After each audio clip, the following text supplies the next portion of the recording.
Made me a household name. Yeah. Yeah, the championship, right? You win the fight, and you getting that belt put on. What was that feeling like? Man, surreal. Got shot down in Cincinnati. Yeah, got shot and robbed. I had over $200,000 jury on. At what point did you decide to like go pro? 2012 Olympic Games. Sparred with everybody from Neil Herring, JoJo Diaz. When you hear the crowd like roar like that, it just feeds you more energy. Yeah, like, dude, but you kind of have tunnel vision. Like that fight, I had like real tunnel vision. Well, I used to put myself through some shit. Hold on. There you go.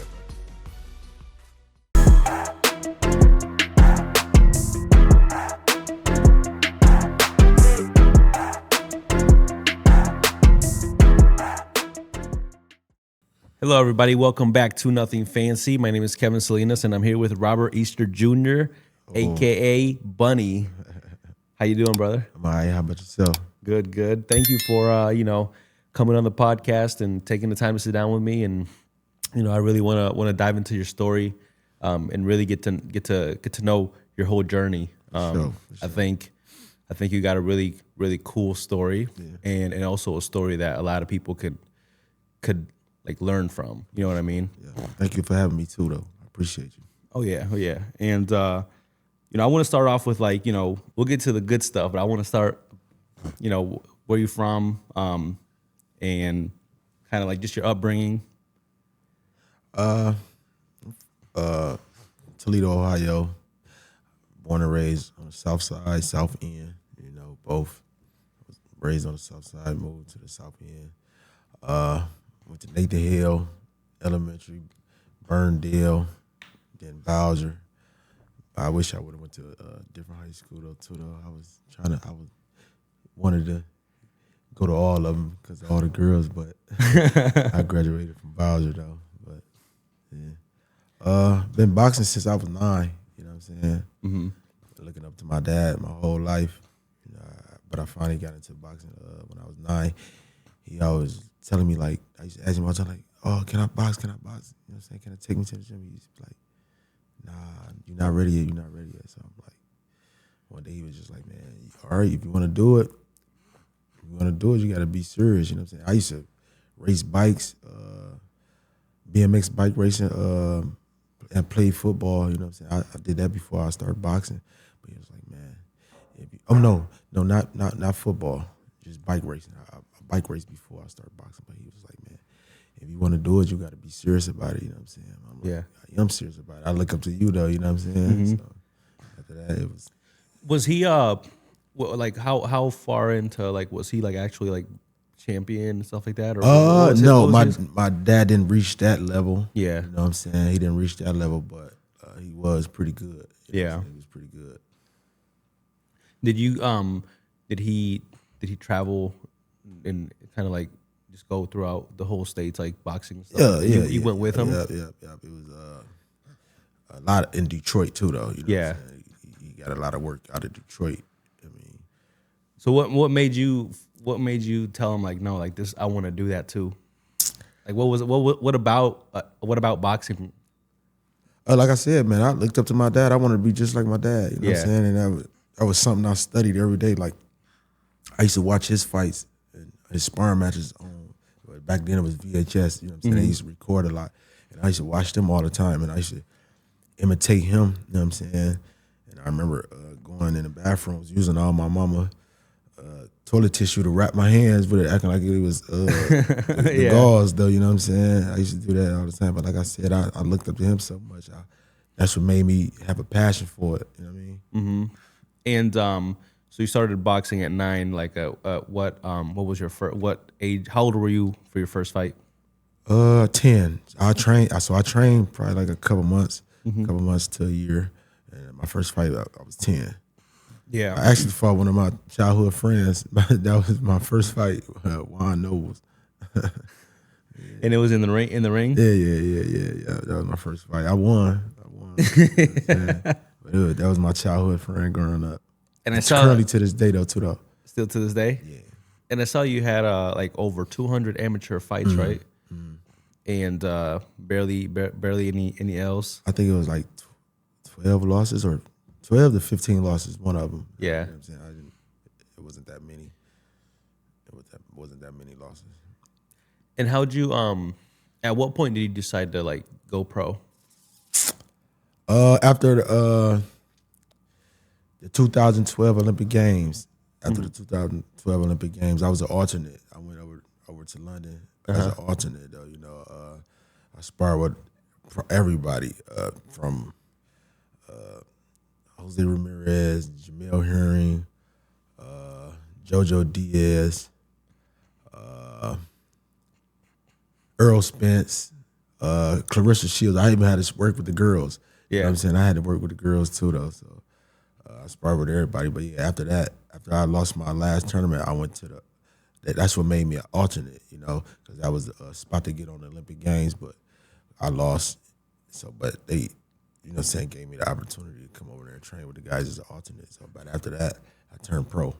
And how'd you connect? Like how that whole thing come about? Like you going to the Olympic? Like they just called you up? Like no, that too. But like I said, I was in the tournaments to go to the Olympics. You know what I'm saying? Okay. But I didn't win. I didn't qualify. So okay, got you. That's what got me to the chance to be the Olympic alternate. And your dad was your coach Yeah, the whole time? Yeah. My dad, and when I traveled, Coach Mike Stafford from Cincinnati, RP, he passed away a few years ago. Yeah. And how your dad and Coach Mike? I actually got some questions about Coach Mike here in a little bit, but how did they get connected? Just growing up at tournaments, you know what I'm saying, traveling down to Cincinnati all the time, you know what I'm saying. I was one of the ones, you know what I'm saying. And Coach Mike Stafford, he had a hell of a team, you know what I'm saying. Adrian Bronner, Rashi Warren, Brandon Bennett. Man, he had a whole squad, like, you know what I'm saying. Coach Mike Stafford, like, he also Ricardo Williams. Ricardo Williams, yeah. He was I think he won the silver medal in the Olympics. I forgot what games. I forgot what the games, but yeah, Coach Mike had a hell of a resume of fighters, though. You know what I'm saying? So you started sparring with all those fighters? No, not well. Ricardo later down the line, yeah, when we got older. But Adrian, yeah, I was his sparring partner for a few years when I turned pro. Oh my God, I could tell you plenty of stories about that one, but he taught me a lot, though. Especially when I turned pro, he taught me a lot. What do you feel like you learned the most from Coach Mike? Transitioning to be a pro. That's it's totally different from the amateurs. Yeah, You know what I'm saying? It's totally different from the amateurs. But he taught me a lot, you know what I'm saying? Because like I said, he had a hell of a pedigree. He trained a lot of fighters, you know what I'm saying? So he helped me transition to the pro style fast. Was he like also talking to you about like the business side of it, the discipline that it takes? We really didn't have like a lot of talks about the business side. That was me and my dad for the most part. But yeah, it was just me and my dad for the most part. But Mike Stafford just always kept me disciplined.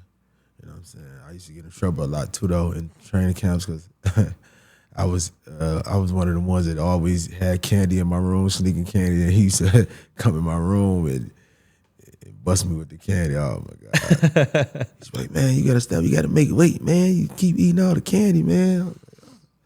I had a sweet tooth, so. And if you don't make weight in before a fight, like when it's like over, right? Like it's like No, you just get fined. for real? Yeah, Okay. yeah, you get fined. But it depends. It depends. Like if the guy still want to fight, he can be like, all right. But I remember I didn't make weight one time, and I was so tired. I was drained. I'm like, man, it's over with, Mike. I don't want to lose the weight. I'm cool. I'm like, whatever they're gonna take, they're gonna take. You know what I'm saying? They're gonna just take it out of my purse. He was like, nah, man, you gotta go. You lose the weight. I'm talking about I had no energy. And I'm like, man, I was probably 2 pounds over. And I'm like, man, all right. I'm like, just give me a Gatorade. I drank a Gatorade, and I went to go run. I put on my sauna suit, went to go run. Then I sat in the sauna, and I was so drained I couldn't even. They had to carry me back to the scales, because I was so drained, man. I was horrible. That was probably my worst experience, losing weight. What was your first pro fight? Who was it against? I forget. Like I said, I don't watch my fights over. Yeah. I had a hell of a fights, but I don't remember. So you never go through the highlights and like, oh, I remember this fight. Like I remember. The highlights. Yeah, I watch the highlights. Like if I see it like on Instagram or TikTok or something, I'll watch it. Yeah. But why don't you watch the full fights? Man, they bring back anxieties and memories, and you know what I'm saying. It's something I can't do anymore, though. You know what I'm saying, due to my injuries. But yeah, that's why I watch my fights. Do you feel like you get like emotional thinking about the fact that you can't like? Oh yeah, fight? Of course. Yeah, of course, all the time. You know what I'm saying. I barely watch fights now unless I know you. Unless I know you, I'm cool with you. I'll watch a fight. You know what I'm saying? Like O'Shea, she fought last night. You know what I'm saying? She had a draw, but I watch fights. That's somebody close to me. I'll watch the fight. And what's it like getting in like in the like just seeing like thousands of people and you know you're about to be like the one everybody's watching? That used to be so scary to me. I can't talk about anybody else's experience, but as far as me, oh my God, that was my anxiety would be through the roof, and I'd be like, oh my God, I just wish they just cancel the fight. Like I'd be in the locker room, I'd be like, man, please, like let the power go out or something, like you know what I'm saying. So the ring walk is like it'll get you loose a little bit, you know what I'm saying. But when you step in that ring and you just see all the thousands of fans, you be like, I'll be like, oh my God, like nah, you know what I'm saying. But you go out, they introduce your name, boom, you go out, you tap gloves. What I used to do, like my tradition, it was always to go back and hug my dad. Every time I hug my dad, I'd be like, man, please don't let me go. Like, you know what I'm saying? Yeah. But as soon as the bell ring, that's when everything click. It's on now. It's game time for you at that point. Game time. As soon as I hear that bell, boom, boom, boom. And my strategy was to go out there and kind of get hit first. You know what I'm saying? So I can wake up like, nah, this real. You did. Because I used to be like, I used to be so in my head like, man, is this fake? Is this fake? Like, am I really doing this? Like, so I have to go out there and like kind of get hit first and be like, all right, now you up. Now it's on though. You know what I'm saying? It's on. That's crazy. Yeah. So you had to like overcome every single single fight. You had to mentally overcome that anxiety. My God. Yes, man. Yes, it was terrible. A lot of people didn't know that about me though. You know what I'm saying? Because I hid it so well. But they used to be like, bro, you be in there having fun. Because I got a big smile on my face, but I used to be terrified. You know what I'm saying? I used to be terrified. Scared of every fight. You know what I'm saying? Because I'd be like, bro, you got to be crazy to do this. You know what I'm saying? I used to be like, why did I pick this sport to become? You know what I'm saying? Why did I pick this sport? Like, you got to be really crazy, a maniac to get in there and really compete with another person. Like, it's every fight, I feel like it's 50-50. You know what I'm saying? You got a chance. Like, it's somebody really trying to knock you out. You know what I mean? So, yeah, I used to be like, man, I'm dumb for picking this sport. Having a passion for this sport. Like, you know what I'm saying? It's interesting you say that because, you're also saying that you miss it too, though. Yeah, you know what I mean? So yeah. it's like a two different. Oh yeah, because it's something I grew up doing. You know what I'm saying? That was my passion. That's the only thing I wanted to do, become a champion in boxing. You know what I'm saying? So that's pretty much the only thing I know. I mean, I play other sports, but I didn't have a passion for it like I do boxing. You know what I mean? Did you ever lean on like music, like to like just kind of like zoom in and kind of like get pumped up? Nah, I used to listen to slow music when I worked out. Like, you know what I'm saying? Like especially when I get on the treadmill is so boring when you run. We used to have to run for a whole hour on the treadmill. You know what I'm saying? Switching speeds, but I used to listen to music running on the treadmill. But if I run outside, I didn't need headphones. Like, right. Because my mind would just be going and I'd be just having thoughts and you know what I'm saying? I'd be just thinking and I could just listen to my thoughts while I run. You know what I'm saying? I used to run about 8 to 12 miles. You know what I'm saying? A day, yeah. 8 to 12 miles. So after the fight's over and it's all over, how'd you feel then? Oh, relief. You're like, oh, yeah, that motherfucking check coming. That check already there though, you did. So I used to be like, oh, okay. Yeah, everybody used to go out. I used to just stay in my room like, man, I'm cool. For one, training camp used to be anywhere from 6 to 8 weeks.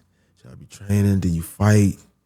You got the whole fight week, you know what I'm saying, doing stuff, still training, and then you got the media and stuff, and then when you finally fight, it's just like, all right, give me my motherfucking check, and I'm gonna just go lay down. It is.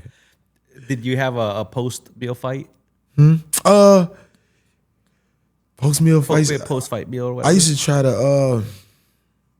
try to eat like spaghetti or like a Alfredo or something like that, though. Like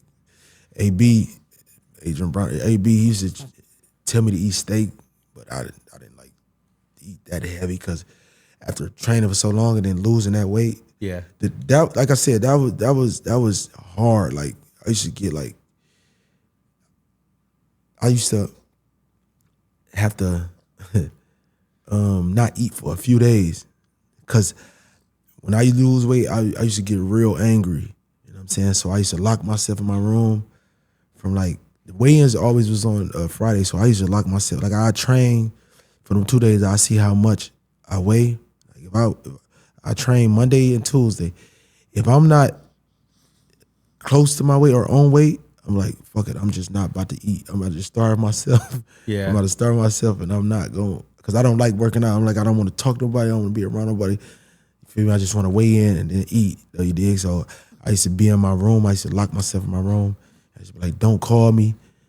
I'm about to put myself through this. And I used to don't eat, but I eat ice. I eat ice and watch the food channel and act like I'm eating what they cooking. You know what I'm saying? But I have to spit in the cup. I couldn't swallow the water because that'll make me gain the weight. So I used to spit it out. You know what I'm saying? My mouth used to be so dry. Oh my God. Bro, I used to put myself through some shit, man.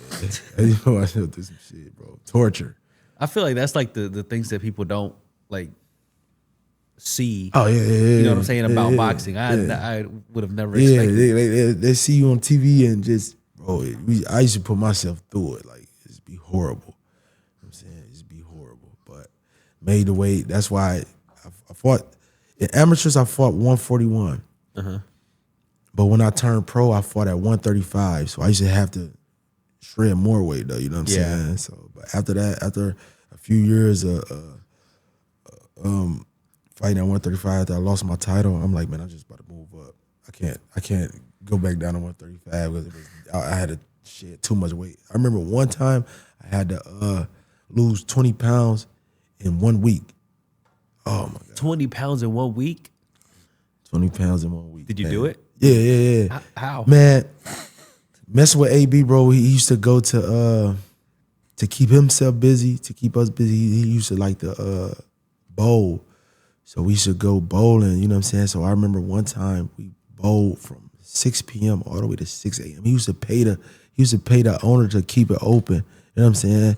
And I used to be going to the vending machine, snacking and shit. You know what I'm saying? Snacking and drinking and shit because I was bored. Like I didn't like bowling, but he taught me how to bowl, but I didn't like bowling, so I used to be like on the side just snacking out and shit. So I go back to we go back. He actually got in trouble where his baby mama called me, flipped out on me like, where the fuck y'all was at? Y'all was out cheating on. I said, listen, sis, I swear, we was at the damn bowling alley. Like, she would not believe it. I'm like, bro, we was at the bowling alley. But we go back to the crib. I get on the scale. It said I was like 158. Mind you, I got to get down to 135. I'm like, oh my God. So I got on the treadmill. I put my sauna suit on. And I used to have to rub, like, it's called Abilene, and it make you sweat. I put that on. And I ran for like an hour and a half on the treadmill. So I dropped probably like 6 pounds. So I in an hour and a half? Yeah. No shit. So then we'll have to go to the gym after that and work out. You know what I'm saying? I probably lose 4 to 5 pounds in the gym workout. So you know what I'm saying? You got to go back to the crib, eat, go to sleep, get up and do it again. You know what I'm saying? So we used to do 2 days. We run in the morning, and then after that, go to the gym. Why did AB like bowling so much? Like, he was a gambler. Yeah. He was a gambler, man. He used to gamble, you know what I'm saying? And he's a real competitive guy too. But he used to gamble people when he used to bowl, like, you know what I'm saying? So I was with him every day, so he had to teach me how to bowl because we used to bowl with partners, you know what I mean? But yeah, he used to gamble when he bowled.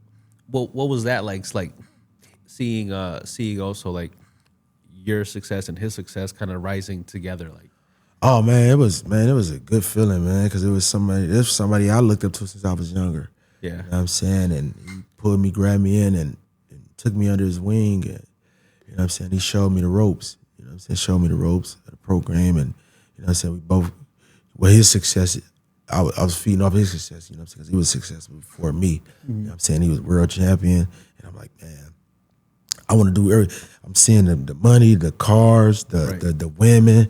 I'm like, man, I want that. You know what I'm saying? I want that. You know what I'm saying? And I got to be there with him. I got to, you know what I'm saying, get on the same page. Mm-hmm. How much older is he? Probably a few months. Yeah. A year, a few months to a year. Like, he turned 36 July, I think 29th, I believe, 29th or 28th, one of them. You know what I'm saying? I'm 35. He 35, but he turned 36 July 29th, I believe. Yeah, 28th or 29th. Do you still keep in touch with him? Yeah, man. If I don't talk to him every day, it's every other day. Yeah. You know what I mean? But, you know, he got the streaming going on now, so I don't really like bothering him. I just seen one of his clips and I text him like, man, you funny as hell. Or, ooh, like, I can't wait to get down there. He always tell me like, bro, I miss you, bro. I can't wait till you come down with me. You know what I'm saying? I'm supposed to go down there and get on the stream with him. Yeah? Yeah. Every time he upload a clip, people send it to me or tag me like, bro, I can't wait to see you and him back together, bro. I'm like, it's gonna be real soon. It's gonna be real soon. Do you what was I gonna say? So all that shit that you see on streaming, that's really man, that's really him. That's really him. But he probably real talk. He keeping it PG because he knows he's getting recorded. He 10 times worse than that. He 10 times worse than that. Like, for real. Like, it was time. Oh my God, we got hella memories together, man. We got hella memories together, but he is 10 times worse than that, for real. Like that, but what you see is really him. Yeah. You know what I'm saying? Yeah. I want to talk about that Richard Comey fight. I feel like that was one of the fights that really like pivoted. Made me a household name. Yeah. Yeah. That was my first title fight. I actually got that call from Al Heyman on my. I threw my dad a surprise party at Ottawa Park, you know, and all my family was out there. And I get a call. Well, Al Heyman called his phone. And he was like, Robert, Al Heyman on the phone, he got some news for you. So I'm like, what's up, Al? I'm like, yeah, what's up, man? Hey, you ready? Ready to become a world champion? I'm like, yeah, what you talking about? He was like, man, it's that time, man. They got you bumped up. You number one contender. You know what I'm saying? You can fight for the IBF belt, IBF world title. I'm like, what? I'm like, man, that's great news. You know what I'm saying? That's great news. So June 6th is one of my favorite days. That's my daddy's birthday and that's my son's birthday. My son and my dad share the same birthdays. You know what I'm saying? And that's when I first got the call for my world title. You know what I'm saying? So that's one of my favorite days, though. You know what I'm saying? Because of that. Yeah. What do you remember the most about that fight? Getting hit hard as fuck. Yeah, yeah. Man, I was so nervous that fight. You know what I'm saying? There was so many people. The whole city came out for one. The whole city, and I used to hate when he's like, man, Bunny, we coming, man. I'm betting on you. I used to be like, oh. You know what I'm saying? But the city really showed up. Through the roof the city really showed up, man. Reading, Pennsylvania. That's where I fought at. Reading, Pennsylvania. You know what I'm saying? They arguing with Team Comey. Oh, he got it. I forgot where he was from. Like Ghana or something. Ghana or something like that. Yeah. So he had a lot of people too, but my people, and they was arguing like they was about to fight in the stands and at the weigh-ins, like, you know what I'm saying? But that fight was crazy. Like, I was so nervous that fight, man, and I was just like, I just kept telling my dad, like, man, when I hit him, I know when I hit him, you feel me? I'm gonna drop him or I'm gonna knock him out. Like, I was so nervous, like I was I didn't really fight like myself, but I fought like myself. I fought hard as hell. You know what I'm saying? It felt like a bar fight. You know what I'm saying? Because I'm like, I just kept making mistakes and getting hit, and I'm like, But it felt like a bar fight, man. It was like he had a lot of skills. I had a lot of skills. It was like he wasn't backing down. I wasn't backing down. But I'm like, bro, when I hit you, how I want to hit you, you going to bed, though. You know what I mean? Yeah. And that was that famous round, the 12th round. Yeah. You know what I'm saying? The 12th round when I finally connected. You know what I'm saying? Because he actually hit me, I forgot which round it was, and they called it a drop. Because I slipped and I kind of like, but if you really watch it, I never touched the ground. Like my glove never touched the ground. I was just trying to catch my balance, but it never touched the ground. I got back up though. You know what I'm saying? You gotta watch it in slow mo. You can clearly see I didn't touch the ground, but they called it a knockdown. I'm like, now I gotta get back up on the scoreboard. You know what I'm saying? That's what I was watching the highlights of that fight, and it seemed like it was very intense. It was very intense, Yeah. and it just seemed like, you know, obviously 12 rounds, like there's a lot of mental shit going on. You gotta be mentally ready for that shit. Like I said, I used to run 8 to 12 miles, so I used to be. You gotta train yourself to go that long, but fuck them rounds I can cuss, right? Yeah. Man, I used to in between rounds, you be counting down. You be like, God damn, we on the 3rd round. God damn, we got what 9 more rounds to go. God damn, like it used to be. I used to be like, man, damn, but you gotta be mentally ready for that stuff, man. You gotta be mentally ready. So what clicked like on the 12th round that you're like, all right, you're just like, this is the last one? Because it was just like it was all for nothing. My dad was like, bro, if you want to win this fight, bro, you gotta go give it all you get. You know what I'm saying? So I'm like, this gotta be that round. Because I felt like that too. I'm like, man, if I don't win this round, I'm gonna lose. Yep. You know what I'm saying? I'm gonna lose. So I went out there and gave it everything I got. And I'm like, bro, when I hit him, boom. He kind of did the same thing, but he went down, but he just rose back up. It was like the Undertaker, bro. I'm like, what the fuck? I hit him. I'm talking about so hard. I felt it going down my body how hard I hit him. Then he just got up. I'm like, oh, fuck. He's back up. He back up. But I jumped right on him, though. He tried to hold me. I was pushing him on. Just fighting, though.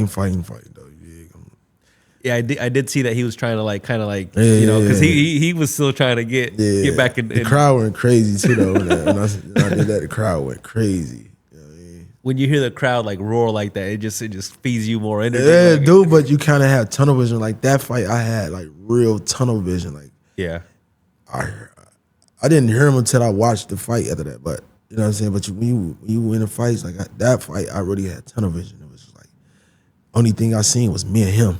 I'm saying, I'm like, nah, I gotta get this. Like, I gotta bring this belt back home, though. You know what I'm saying?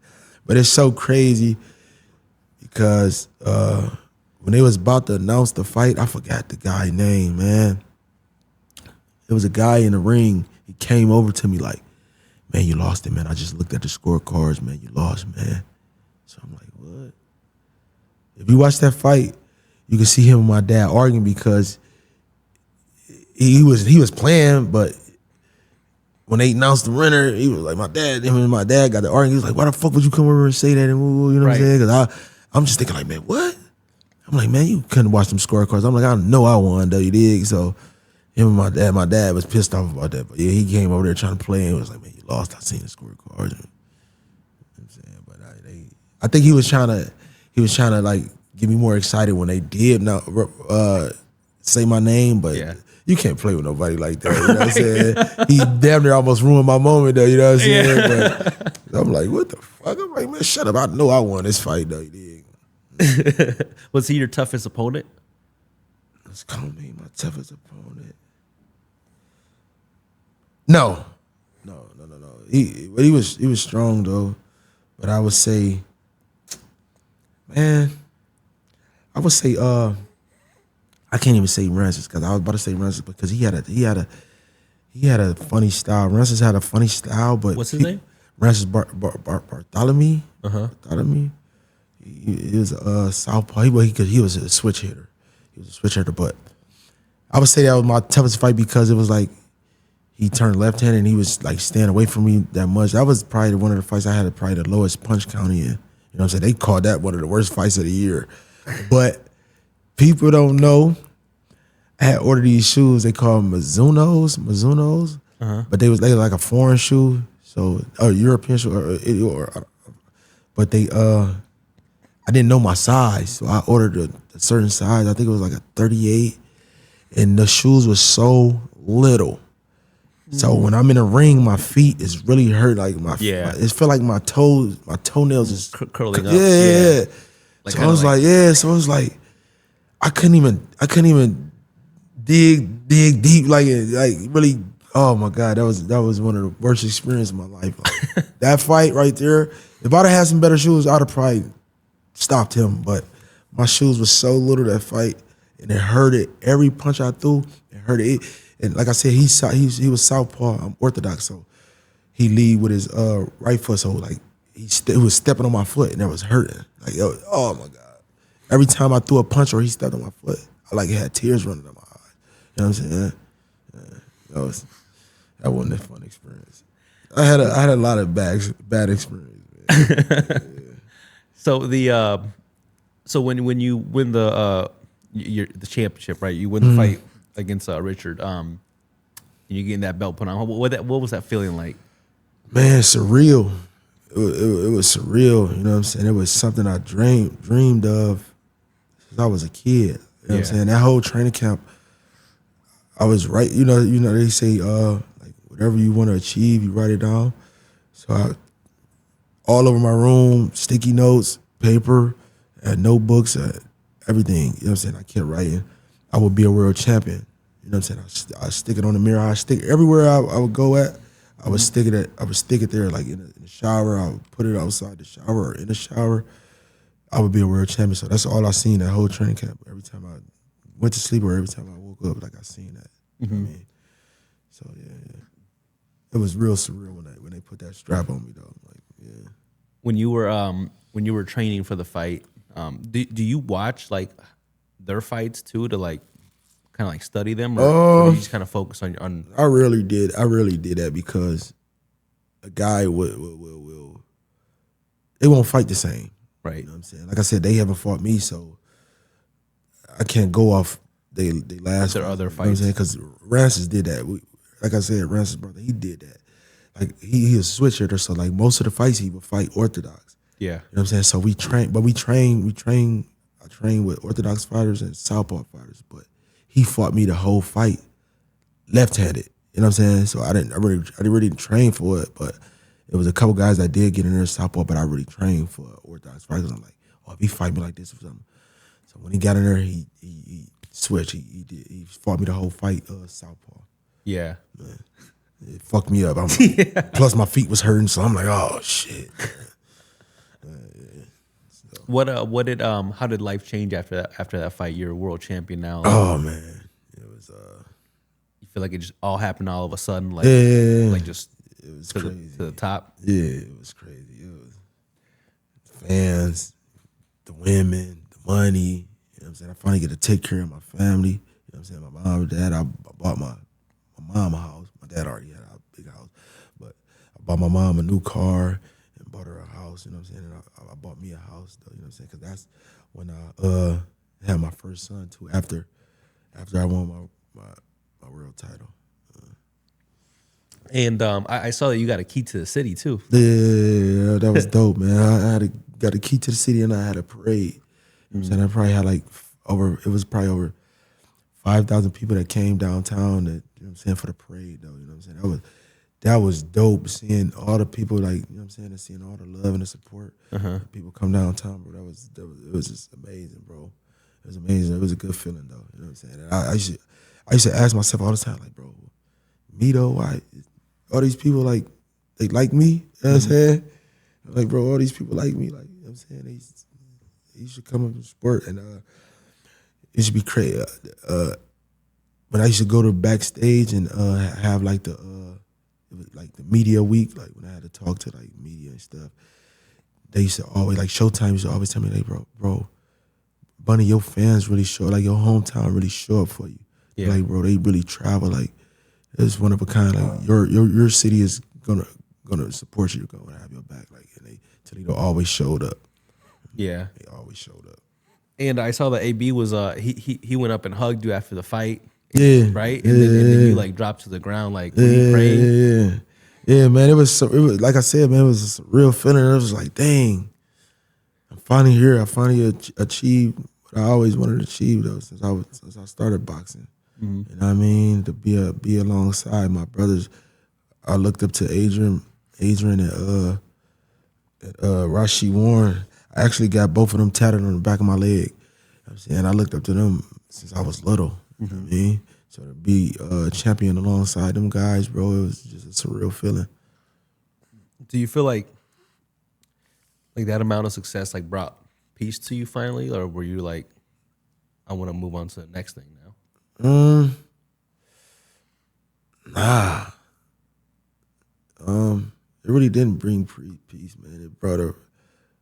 It just brought a lot of chaos, maybe. Yeah, in a way.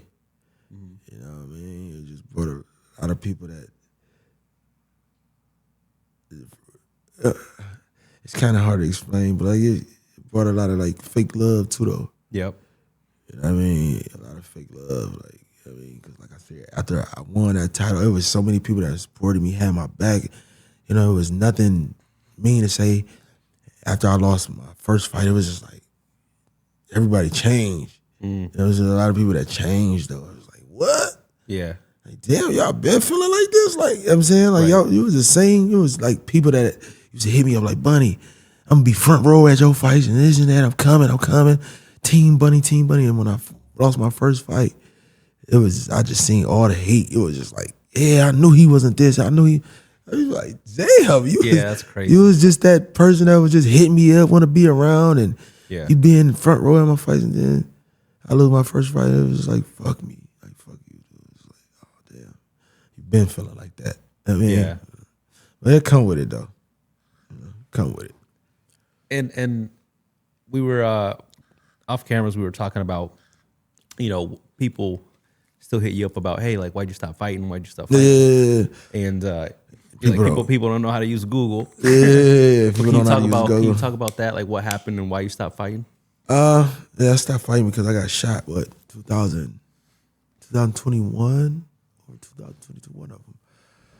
I got shot down in Cincinnati. I got shot and robbed for my jewelry. I had over $200,000 of jewelry on, and I was walking out of a brunch spot, club. It was a brunch spot though. I walked outside and wasn't paying attention.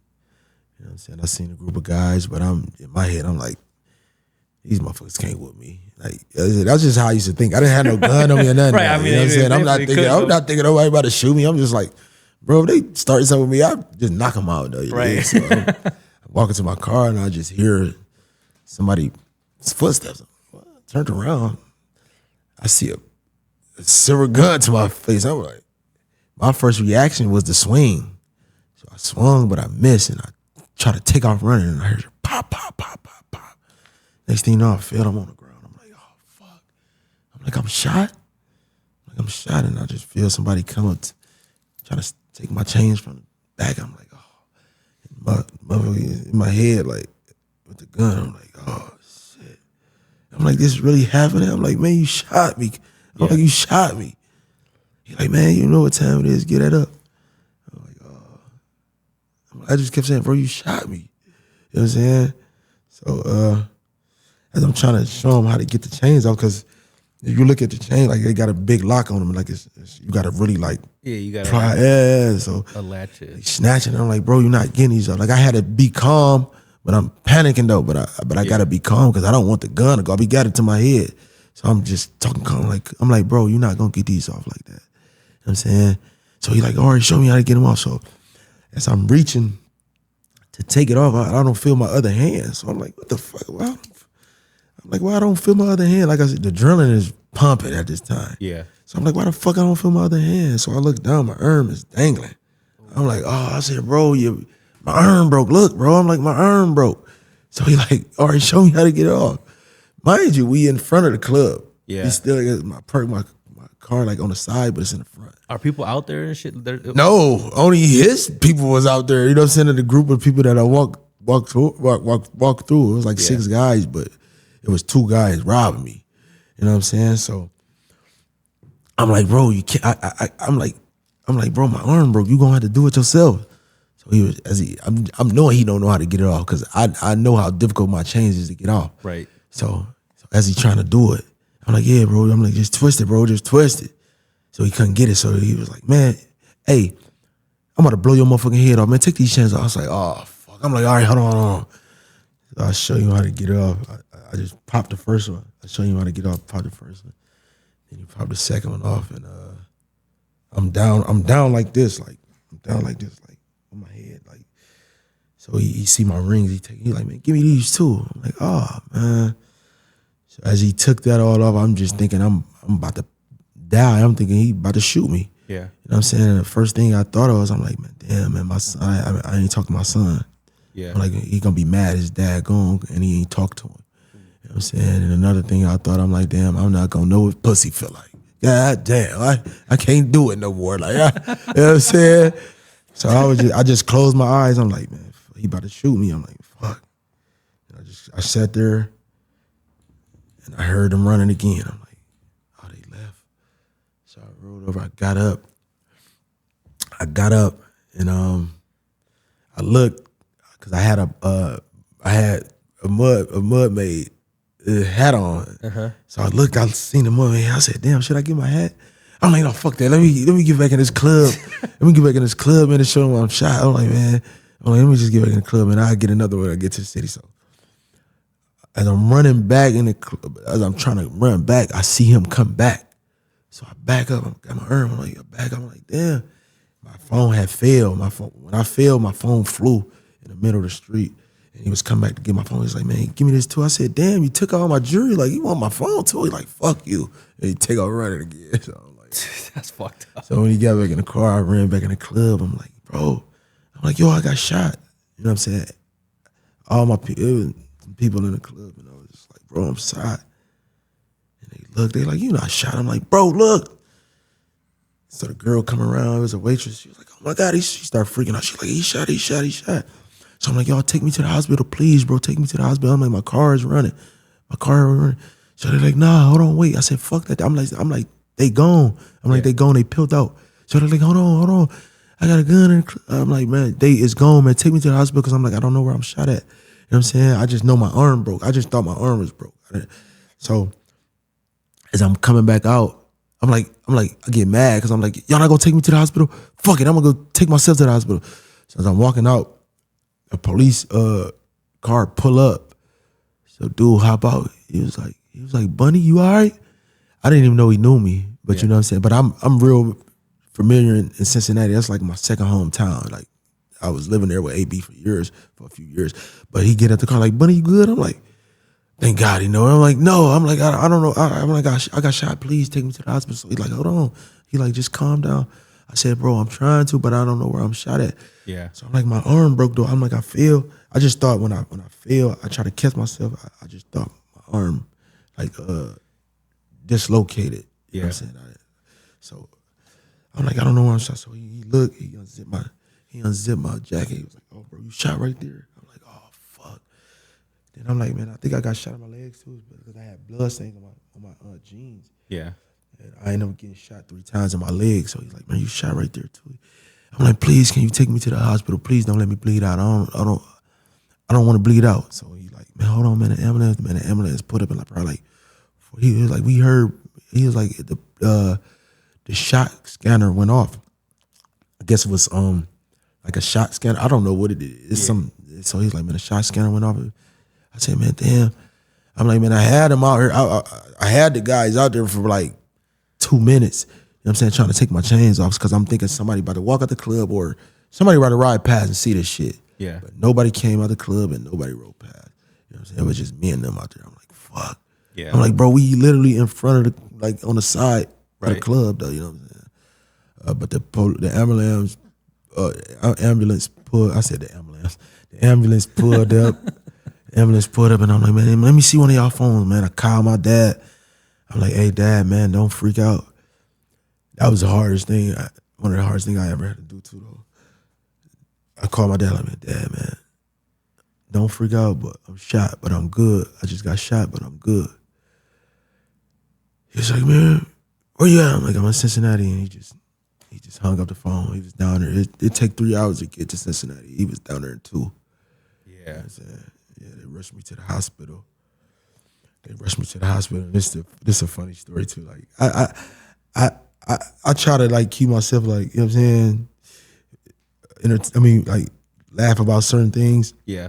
So like when we was in the ambulance, the lady was like holding my arm. She was like, "Oh, you got shot?" I'm like, "Yeah." So she was holding my arm up. If something happened, she had ended up like getting distracted and looking over, so she let it go. And I'm like, "Oh, bitch." I'm like, "Fuck." She's like, "Oh, I'm so sorry. I'm so sorry." I'm like, "Oh." But the whole ride to the hospital, I just kept saying, "Bro, me though." Yeah. I'm like, "Me, this happened to me." Yeah. I'm like, what the fuck? I'm like, me? Like I believe I'm a good person though. You dig? Mm-hmm. You know what I'm saying? I'm like, me. This happened to me. I just kept saying it. Like, this happened to me. I couldn't believe it. Yeah. You know what I'm saying? It's like this what happened to me in my hometown.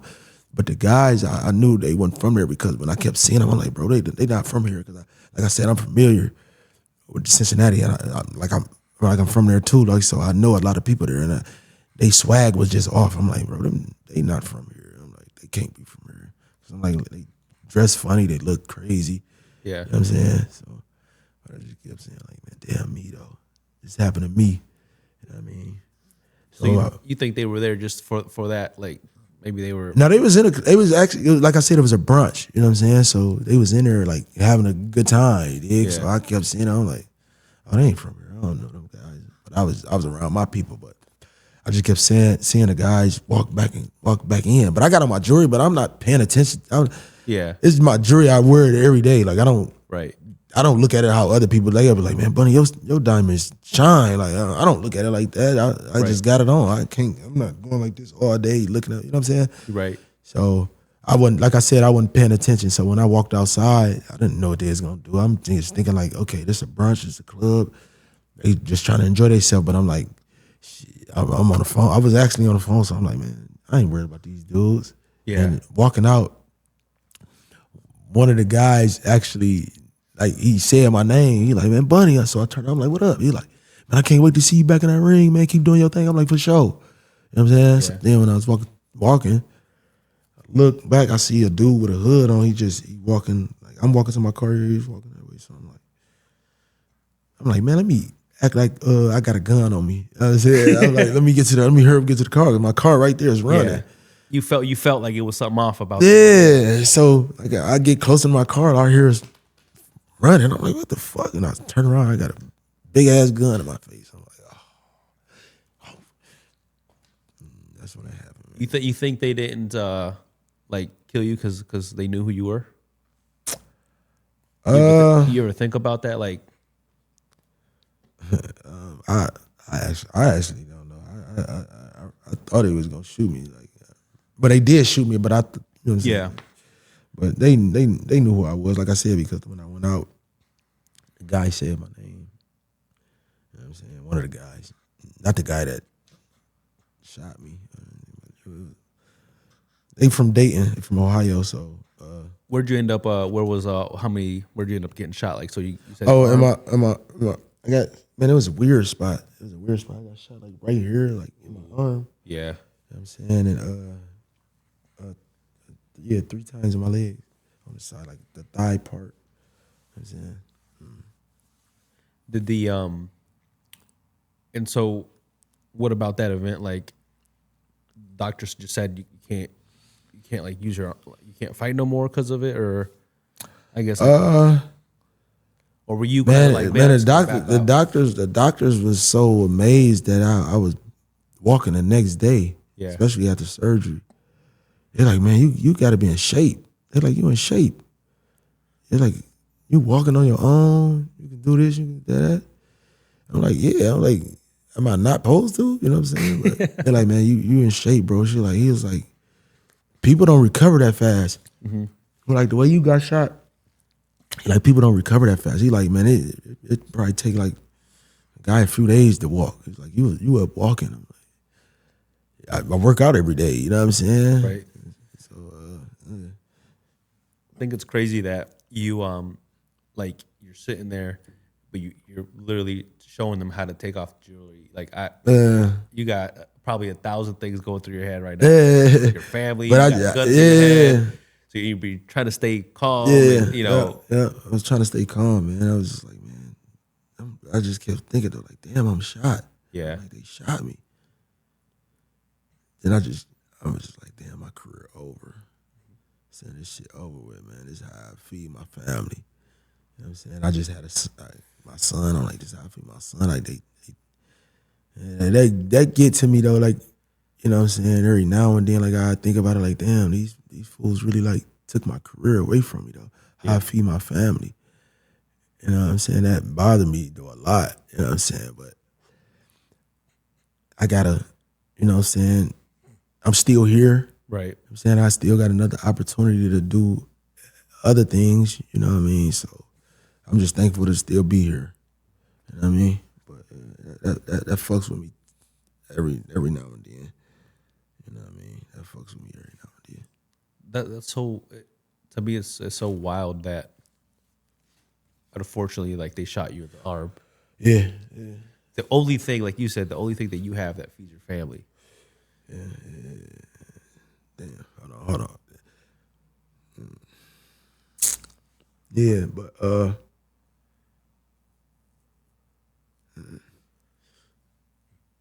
did you ever go? Did you ever do like hold on. Oh, you good, bro?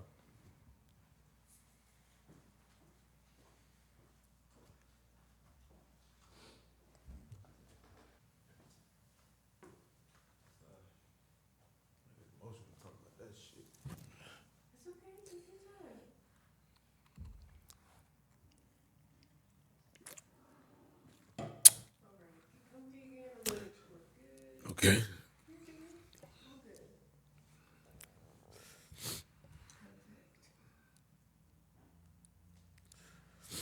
Damn, man. This damn group keep calling. Ugh.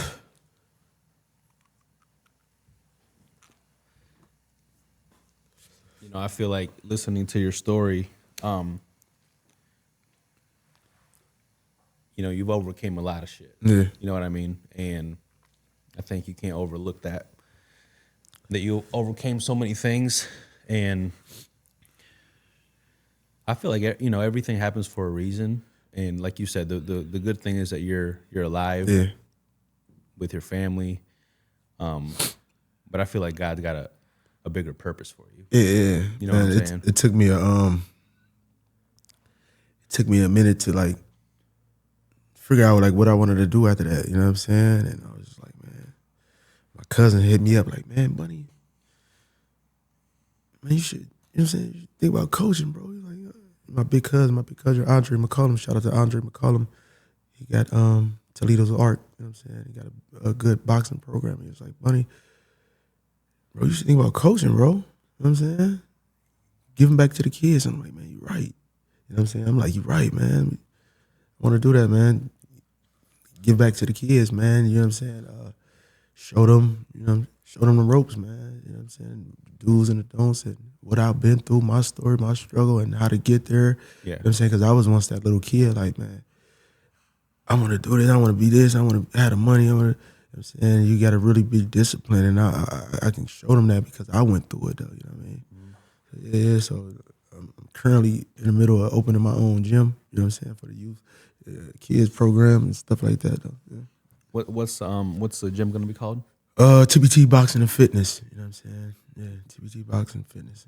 Yeah. And when do you know when you'll be open or?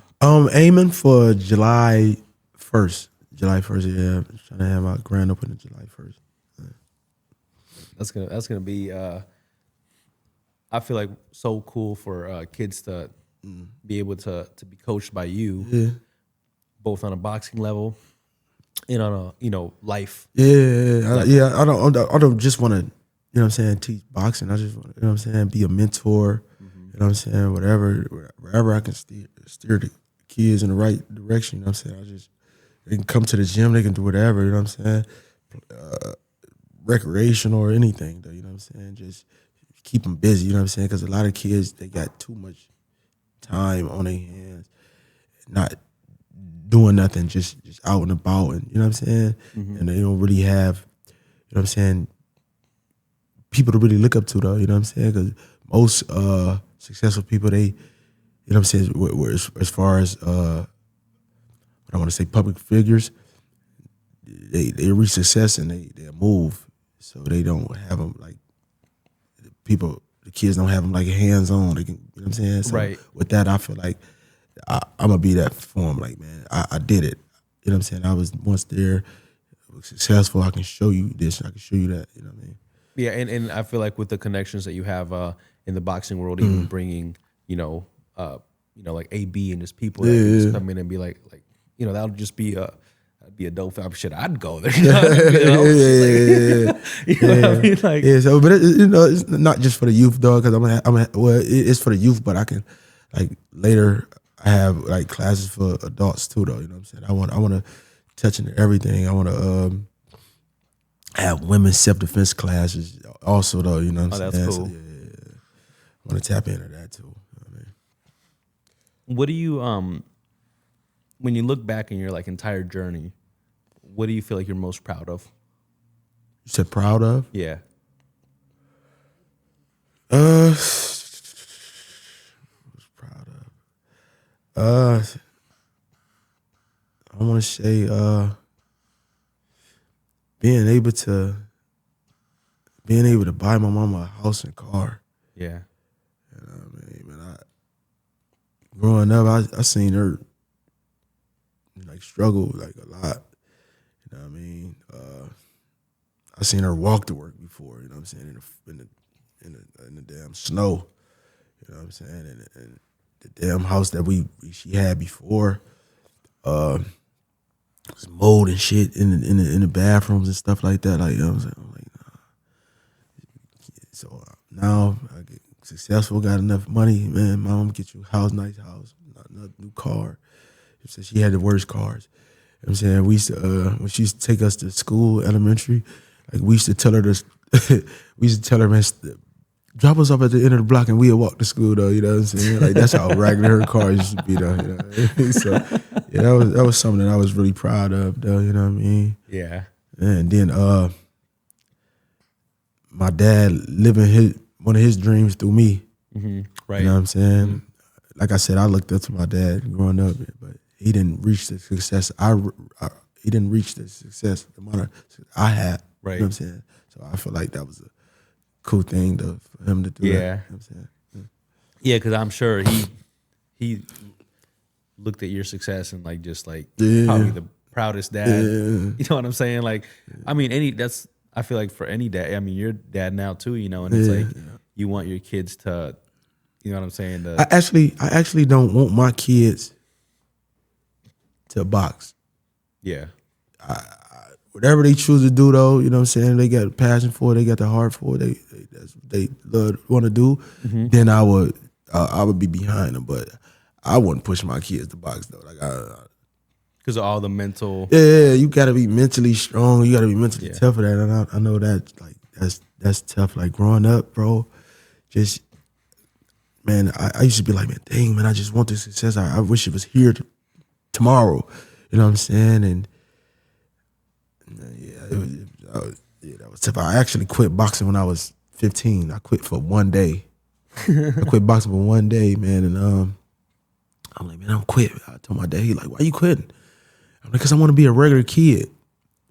So he looking like a regular kid. What is the regular kid? I'm like, man, I want to go to parties. I want to hang out with my friends. I want to do this. I don't want to do that because I'm looking at all my friends. They was just like, you know what I'm saying, around. They like, can do what they want to do. You know what I'm saying? I'm like, man, I want to be like that. I want to be a regular kid. Like, why I got to go to the gym every day? I got to go to the gym every day. I got to not eat. I got to make weight. I got to do all this. You know what I'm saying? But he like, all right, you want to be a regular kid? You're like, all right. You're like, you sure? I'm like, yeah. I was crying and everything. I was crying. I was in my room bawling. Like, I don't want to box no more. I was calling my mom. Like, I want to box. No, I don't want to box no more. She's like, all right, tell your dad that. I'm like, all right. I was more so crying because I'm like, damn, I know I'm about to disappoint him. Yeah. You know what I mean? So I'm like, man, I don't want to box anymore. I just didn't want to. You know what I'm saying? Like I said, it wasn't no money. We was fighting for free. So I'm like, man, I want to get paid. I'm seeing all my friends. My friends was in the streets though, you dig? So I'm like, I'm seeing them get fast money and shit like that. I'm like, man, that's what I really wanted to do, get some money though, you know what I'm saying? But right. Like, all right, so I quit for that day. I was riding around on my bike calling people. There wasn't nobody answering. I was riding around. Nobody was at home. Like, damn. So this what a regular kid feel like? I'm like, nah, man, let me get back in the gym. You know what I'm saying? I'm like, I'm going to get back in it. It only took me that one day, though. Like, no, you don't want to be regular. But that's what my dad was trying to get me to understand. Like, bro, the shit you doing, I'm not trying to have you be a regular kid. You're going to be more special than that. You know what I'm saying, though? So that was one life lesson that stuck out to me, though. Like, oh, yeah. He knew what he was doing. That was actually what I was going to ask you was, what did boxing teach you about life? Yeah. Boxing is actually good for everybody, I feel like. You know what I'm saying? It'll teach you a lot about life. It'll teach you discipline. You know what I'm saying? Being consistent. Because it's like, when you in that ring, I don't give a fuck how many people you know, what you do it, man. When you get in that ring, it's just you and that person. Right. There's no team. I can't call timeout. Right. I can't, hey, Dad, can you come fight this person? It's just you and him. It's a lonely sport.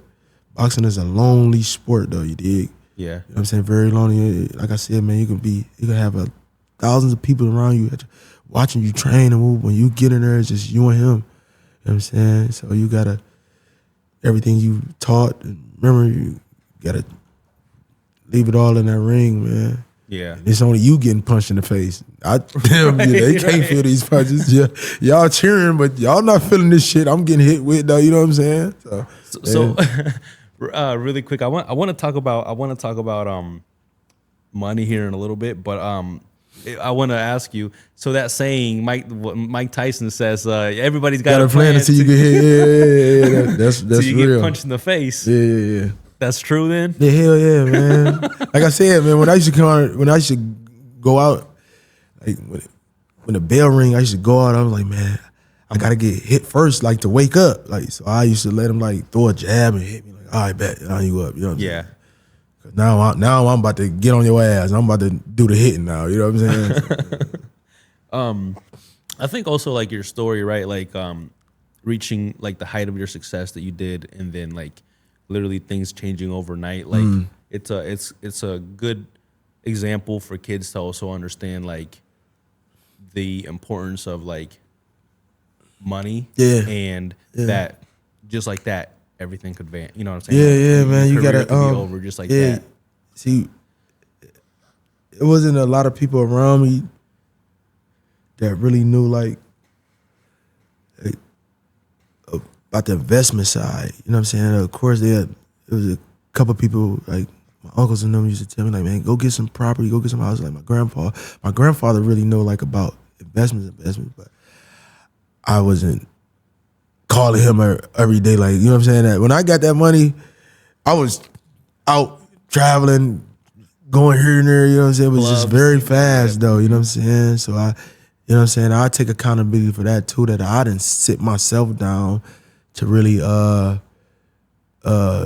study about investments though. You know what I'm saying? So that's another thing though. That's another thing why I'm a teacher in my gym though. You know what I'm saying? About investments and stuff like that. You know what I'm saying? That's not really common that you had them talks with people unless you put yourself in them rooms though. You know what I mean? Right. Type of rooms though. You know what I mean? Because like, you know, once again, perfect example of how it could all just change overnight. So you gotta have like a real plan. Like I didn't really have no knowledge in that. Man, you making this money, man. You gotta have this money working for yourself. You gotta have this money working for you though, like to get some more income. Like, you know what I mean, because everything stop tomorrow. Then what you got? Right. What it's doing? Like I said, I was just get new cars, jewelry, just expensive, just traveling. You know what I'm saying? I wasn't focused on the investment side, though. You know what I mean? My notes here are a little fucked up here, but like, what advice would you give to, like, someone, say a kid that's 11, 12 years old, chasing that same dream that you were chasing? Advice I would give them is stay consistent and stay believing. Stay believing, you know what I'm saying? Don't let nobody steer you. Other words, you gotta stay focused too. Don't let nobody steer you from your dreams, man. You know what I mean? Stay focused and stay consistent. You know what I'm saying? And stay disciplined. You know what I'm saying? Because, like I said, it took me, I started boxing at 9. It took me all the way until I was, 26 to become a world champion. So you got to stay consistent. Because, like I said, I used to be in the gym. Ray Vargas was one of our head coaches, too. You know what I'm saying? Shout out to Ray Vargas, the Vargas brothers, too, though. He used to be like, you don't want to be here, little bunny, huh? I'm like, no, man, I want to go home. He's like, listen. He's like, keep working, stay consistent. He's like, man, you right now it's like a job. He's like, you punching in the clock for a big check later on. And I was just like, man, I'm not trying to hear that. I'm trying to go home. I don't want to be here. I don't want to keep going to the job. I ain't got no money. You know what I'm saying? Like I said, we was boxing for free, but I understood that once I became a world champion, I'm like, you're right. He was right. You know what I'm saying? He was right. I had to put in that work. Right. You know what I'm saying? To get where I was at, to reach success, to be successful. What's something that you now understand about success that you didn't understand before you became successful? Bring a lot of fake people around you. Mm-hmm. Bring a lot of fake people around you. You know what I'm saying? Yeah, definitely bring a lot of fake people around you. They only fucking with you because you in that position, like, you know what I'm saying? So that's one of the things that when people started switching up after your first loss, do you feel like you felt betrayed? Yeah. But I got over it. I'm like, well, shit, they don't sleep in the same bed I sleep in. Fuck them. Right. Yeah. So I'm like, it's cool. I got over that fast. You know what I'm saying? I'm like, I know it's fake people because there's a lot of people that didn't fuck with me before. Mm-hmm. You know what I'm saying? Only when I was winning, they was, we here, Bunny, we front row, Bunny, and you take a loss, and they like, fuck him. I knew he was gonna lose. I knew it, but it's only one loss. I only got one loss. Yeah, dig. That's crazy. Yeah. So you would say that the boxing gyms was next for you? Yeah. Boxing gym is next for me, man. I want to teach kids, man. I want to teach kids, man. I want to train, teach kids, man. Yeah. Well, good luck on your, on that venture, bro. Thank you, man. I appreciate it, man. Like I said, man, that's one of my passions, man. And like I said, give back to the youth, give back to the communities. You know what I'm saying? Have a safe place for, you know what I'm saying, the youth to come to. Right. Especially with all this shit going on in Toledo these days. Yeah, man. It's been going crazy here. You know what I'm saying? It's been going crazy here the past few years.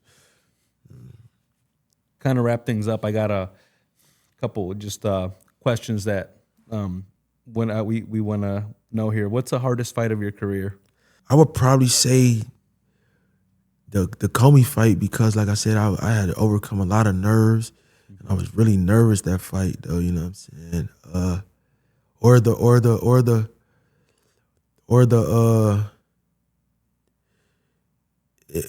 The Mikey Garcia fight.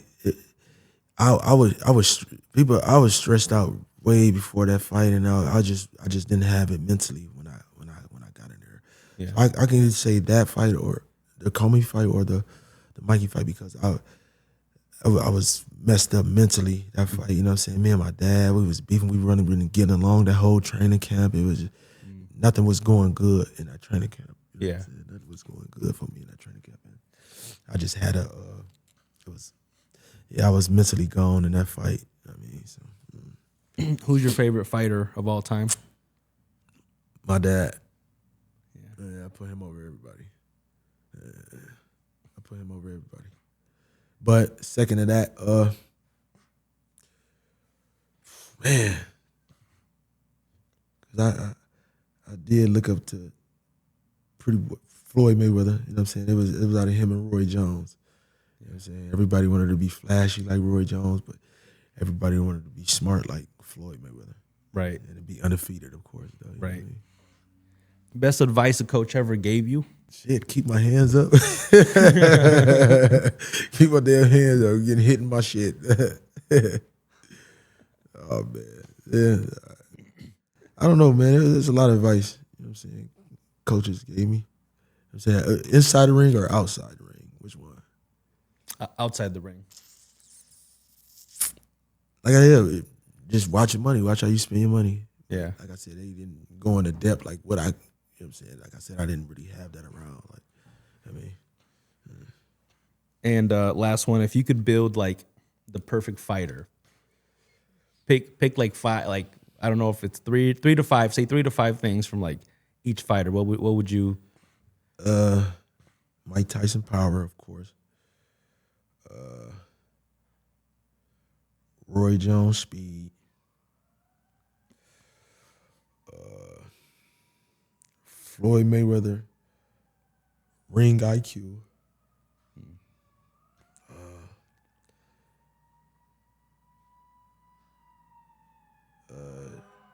Sugar Ray Leonard, his heart.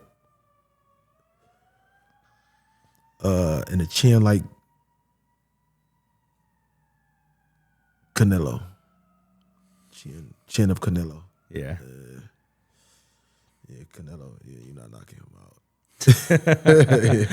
You're not knocking him out. Imagine preparing for that fight. Man, hell of a fight. Hell of a fight. It's my dad calling me now too. But no, I wanna thank you for sharing your story, brother. And you know, really, like I said, I think a lot of kids can learn a lot from your story. And I thank you, like I said, man, I appreciate you for having me too, though. You know what I'm saying? To be able to put my story out there, like I said, man, I don't do a lot of interviews or podcasts, and this was probably one of the first like that I really got to like, you know, tell a lot and express a lot, though. You know what I'm saying?